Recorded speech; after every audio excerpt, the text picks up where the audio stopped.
দেশীয় ও বৈশ্বিক নানা কারণে সংকট দেখা দিয়েছে 40 ফুট দীর্ঘ কন্টেইনারের। ফলে চট্টগ্রাম বন্দরে রপ্তানি পণ্য জাহাজীকরণ ব্যাহত হচ্ছে। এমন বাস্তবতায় নিকটবর্তী হাবপোর্টগুলো থেকে খালি কন্টেইনার এনে পরিস্থিতি সামাল দিচ্ছে মেইন লাইন অপারেটররা। পাশাপাশি শিপিং লাইনগুলোর মধ্যে কন্টেইনার বিনিময় জোরদারের তাগিদ দিয়েছেন সংশ্লিষ্টরা। নগদের কাছে সব গ্রাহকই প্রিয়, তাই তো সারা দেশে ক্যাশ আউট চার্জ সবচেয়ে কম। দৈর্ঘ্য বিবেচনায় সচরাচর আমদানি রপ্তানি পণ্যবাহী কন্টেইনার থাকে দুই ধরনের, যা হলো 20 আর 40 ফুট দীর্ঘ, যার মধ্যে বাংলাদেশ থেকে রপ্তানিতে চাহিদা থাকে বড় কন্টেইনারের 80% আর ছোট কন্টেইনারের বাকি 20। অপরদিকে বাংলাদেশে আমদানিতে 20-40 ফুটের কন্টেইনারের চাহিদা থাকে সমান সমান। পণ্য নিয়ে যেমন কন্টেইনার আসে, তেমনি চাহিদা মেটাতে আনা হয় খালি কন্টেইনারও।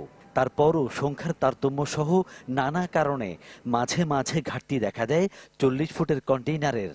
এখন চলছে সেই সংকট। একটা 40 ফিটের জায়গায় যদি দুটো 20 ফিট তাকে ইউজ করতে হয়, তাহলে স্বাভাবিকভাবেই জাহাজের ভাড়া কিছুটা বাড়তি আসে।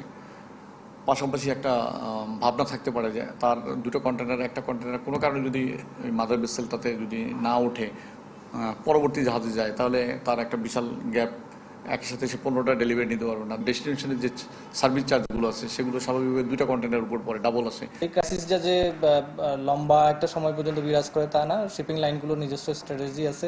তারা অন্যান্য পোর্ট থেকে, আশপাশের যে কলম্বো, সিঙ্গাপুর থেকে এমটি কন্টেইনার এনে সেই ডিমান্ডটা ফুলফিল করে। মূলত বাংলাদেশের সিংহভাগ আমদানি পণ্য আর চীন থেকে। পণ্যের পরিমাণ, ওজন, ধরন আর ব্যয় সুবিধায় এক্ষেত্রে অনেকটাই ব্যবহার হয় 20 ফুটের কন্টেইনার। অপরদিকে রপ্তানি পণ্য যায় ইউরোপ, আমেরিকায় 40 ফুট কন্টেইনারে। এছাড়া কোনো শিপিং লাইনের হয়তো কন্টেইনার আছে, তবে অনেক দেশে সার্ভিস নেই। আবার কারো সার্ভিস নেটওয়ার্ক বড় হলেও স্বল্পতা আছে কন্টেইনারের। এর মধ্যেই লোহিত সাগর সংকটে বাড়তি সময় লাগছে জাহাজের, বাড়ছে রপ্তানিও। মার ঘুরে দাঁড়াচ্ছে।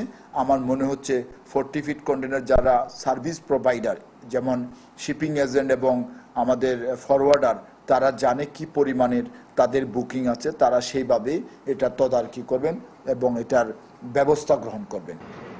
সংকট লাঘবে শিপিং লাইনগুলোর মধ্যে কন্টেইনার বিনিময় জোরদারের তাগিদ সংশ্লিষ্টদের।